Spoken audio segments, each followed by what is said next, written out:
Sugeng rawuh wonten ing channel Kinawi Krama. Assalamualaikum warahmatullahi wabarakatuh. Sugeng Rahayu. Pada kesempatan yang baik ini tak lupa saya senantiasa selalu mendoakan sedulur dan panjenengan semua.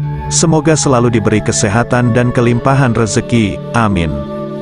Pada video kali ini saya akan membahas tentang legenda, asal-usul, mitos pesugihan Gunung Kemukus hingga yang paling fenomenal yaitu ritual esek-eseknya.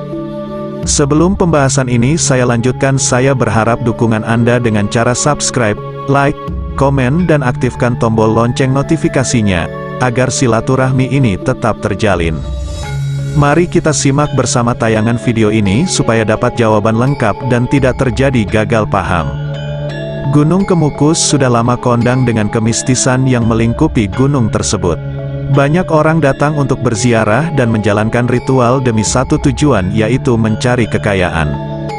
Dan yang tak lazim di sana, konon kabarnya para pelaku ritual itu menjalankan hubungan suami istri meski bukan dengan pasangan sahnya. Tentu fenomena ini membuat banyak masyarakat yang mendengar kisah ini mengernyitkan dahi. Saking mengherankannya, sebuah situs media online asal Inggris memuat ritual tersebut dengan tajuk The World, An Indonesian Festival of Sex with Strangers. Entah dari mana asalnya ritual seks ini bermula, namun dari cerita tutur masyarakat, ada yang menyebut ritual ini didasarkan pada kesalahan yang dilakukan Pangeran Samudro dengan ibunya, Raden Ayu Ontrowulan. Padahal sebetulnya apa yang dilakukan ibu dan anak itu wajar saja.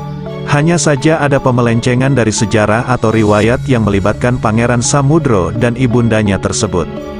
Menurut cerita, saat Pangeran Samudro menuntaskan misinya berdakwah ke tanah Jawa, ia sakit keras dan harus dimakamkan di sekitar lereng Gunung Lawu. Mengetahui anaknya telah tiada, Raden Ayu Ontrowulan berziarah ke makam Pangeran Samudro dan memutuskan bermukim di dekatnya. Sampai pada suatu ketika ia merasa bertemu kembali dengan putranya serta dapat bertatap muka dan berdialog secara gaib. Beliau kemudian moksa lantaran tidak ditemukan jasadnya di sekitar makam Pangeran Samodra. Namun sayangnya banyak pelaku ritual Gunung Kemukus terlanjur keliru. Sebab ada riwayat menyimpang yang berkisah bahwa Pangeran Samudro dan Raden Ayu Ontrowulan melepas rindu kemudian berhubungan intim di sana. Keduanya yang terpergok warga lantas dibunuh. Sebelum meninggal, Pangeran Samudro konon berpesan, siapapun yang bisa melanjutkan hubungan intim mereka, segala permintaannya bakal terkabul.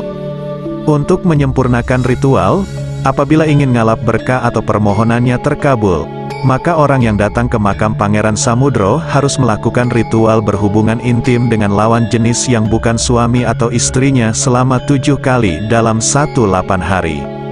Ritual tersebut merupakan pelengkap setelah mandi di Sendang Ontrowulan, mata air yang terletak beberapa ratus meter sebelah timur makam, dan nyekar di makam Pangeran Samudra. Dahulu, hubungan intim itu dilakukan bahkan secara massal, bukan cuma 1 atau 2, melainkan ratusan pasang peziarah melakukannya di alam terbuka. Ritual yang melibatkan pasangan tidak sah itu dilakukan selama 7 kali berturut-turut setiap hari pasaran di malam Jumat Pon. Konon diyakini, jika seseorang yang ritualnya berhasil tidak kembali ke Gunung Kemukus untuk menggelar selamatan, maka celaka akan menanti orang tersebut, bahkan bisa jadi ia miskin kembali. Tak hanya itu, seseorang yang telanjur terjun dalam ritual ini harus memelihara pasangan selingkuh hingga akhir hayatnya. Hal ini bertujuan untuk ngingoni atau memelihara kesakralan doanya yang dikabulkan di makam Pangeran Samudro. Tentu perbuatan semacam ini tidak pernah diperbolehkan di dalam agama manapun. Selain mengingkari kuasa Tuhan dalam memberi rezeki, juga menimbulkan resiko tertular penyakit seksual. Namun di luar ritual itu, makam Pangeran Samudro memang ramai diziarahi setiap hari. Biasanya jumlah peziarah yang datang lebih banyak setiap Kamis malam. Khususnya setiap Kamis malam Jumat Pon dan Kamis malam Jumat Kliwon. Tidak kurang dari 10.000 pengunjung dari berbagai daerah di Jawa dan luar Jawa datang untuk berziarah di tempat ini. Selain itu pada minggu pertama bulan Suro atau Muharram diadakan pensucian kelambu makam Pangeran Samudro, yang biasa disebut dengan ritual larap selambu atau larap langse. Pemerintah berusaha meminimalisir efek legenda yang salah dengan mitos seks yang menyimpang untuk ritual pesugihan. Kawasan wisata Gunung Kemukus kini telah ditata oleh pemerintah sejak Oktober tahun 2020 lalu, dan rampung pada akhir 2021. Wajah baru kawasan Gunung Kemukus ini dapat mendorong kebangkitan pariwisata Sragen dan meningkatkan perekonomian UMKM di kawasan Gunung Kemukus. Demikianlah tadi pembahasan tentang asal-usul pesugihan Gunung Kemukus hingga ritual esek-eseknya. Semoga video ini bermanfaat. Bila ada kekeliruan dalam penyampaian saya sebagai pembuat konten, mohon maaf yang sebesar-besarnya. Terima kasih sudah menyempatkan untuk menonton video ini. Sampai jumpa dengan video berikutnya.